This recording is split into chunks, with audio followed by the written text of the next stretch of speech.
I don't know who's worse, Hassan Campbell or Donald Trump. I'm gonna do you.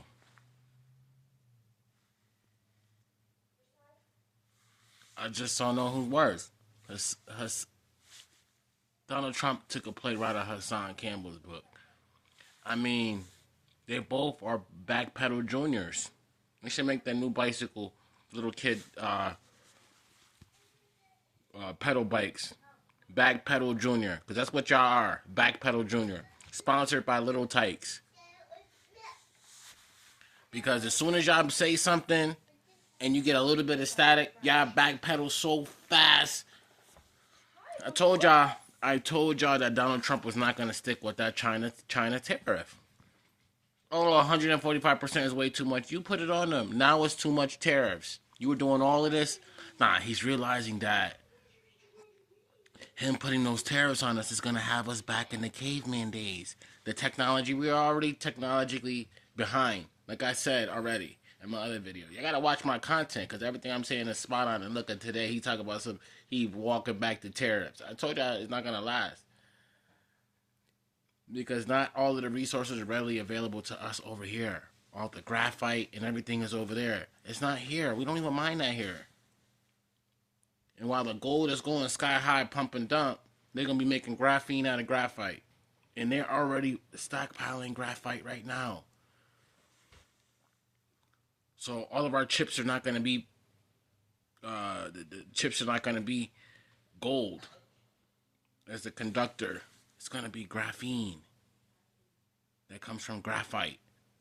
And the biggest graphite mine is in China. You know, he's just so stupid and he's just so dumb. He needs to hire somebody else who knows what they're doing, who's a better advisor to him. Like me, I've been telling him.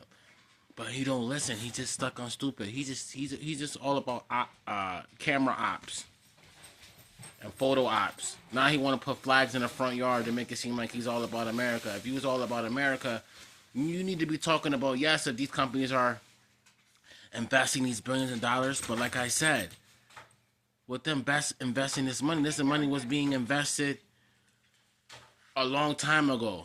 And it's going to only be a little bit invested over periods of years. So it's not like they're making a big investment right now. And in those 5 years or 10 years of these investments in this money, technology is going to still be advancing. How is that money going to be played into the role of AI into robots? How is these trade deals going to be for the American workers you're doing this for when other countries are phasing out working? They're trying to get robots in.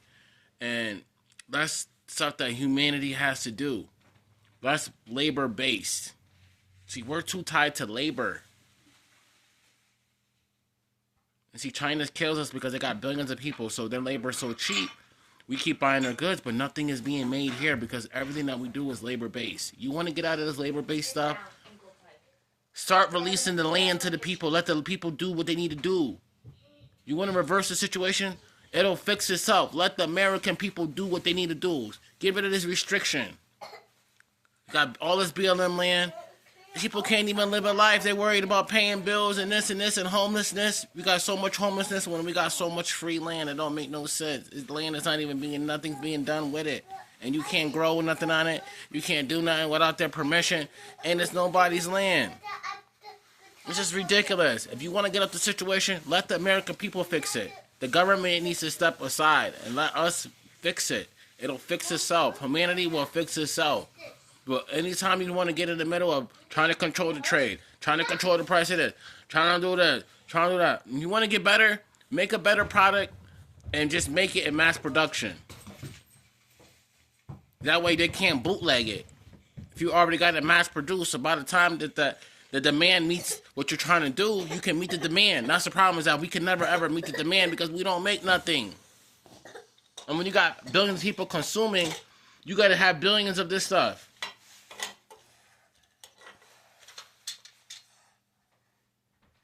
Yes, China is just as much a consumer as us, but they still make a percentage of what they consume. We're not making a percentage of nothing. I told y'all that it wasn't going to last. You already had cereal. I told y'all that he's not going to last on these tariffs because the tariffs is a tax on the American people. And the American people are tired of being taxed. The American people is tired of sending people to the Senate and them going up there and doing what they want to do with their own obligations and ideologies. That's not what we put you up there for. Stand by the American people and what they want.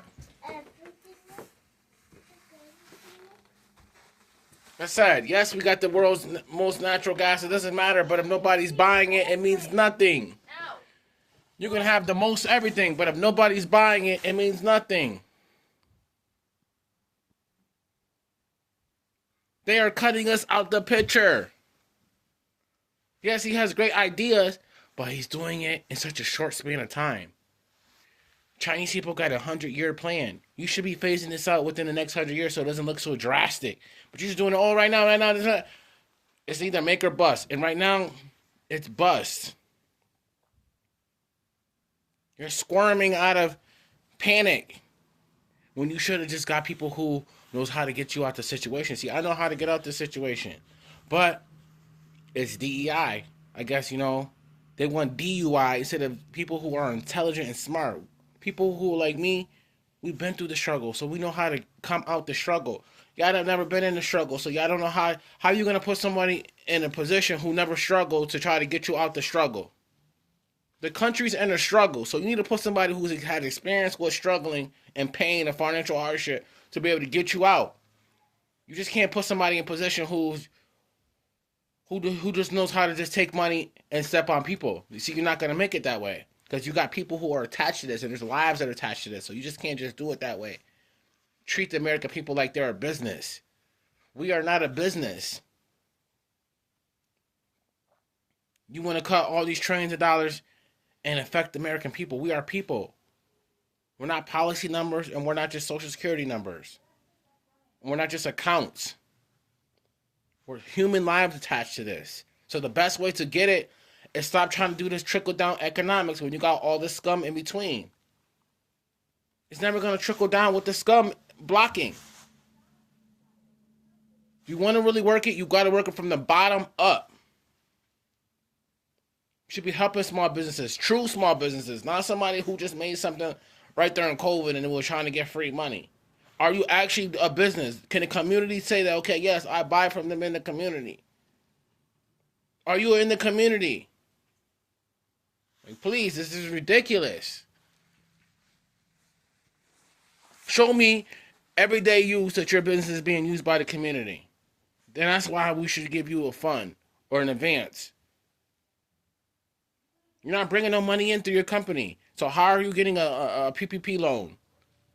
They need to be coming after these PPP loans, people that was frauding, because the real people and the real businesses who really needed it didn't get it. It's the same companies that's already winning and making money got the loan. Give the land out. Allow people to grow on the land. There's no way in the world there should be homeless people. There's more people worrying about where they're going to lay their head at than anything. Take away that out the equation. Every year, like I said, you got high school kids coming out of high school. During the summertime, you use that labor. And then you use the immigrant labor. And that's what hurts. The average American person can't get a good job or can't get a job because these people's not willing to pay what they're really worth, because all these years they've been getting free labor and cheap labor. High schoolers and immigrants. They've been saving all this money. They've been winning all these years. Saving that money that they're supposed to have been paying to their employees. They've been greedily hoarding it. And they ain't paying it to the government. Keep believing in this trickle down economics. You see where it's getting us. I'm out.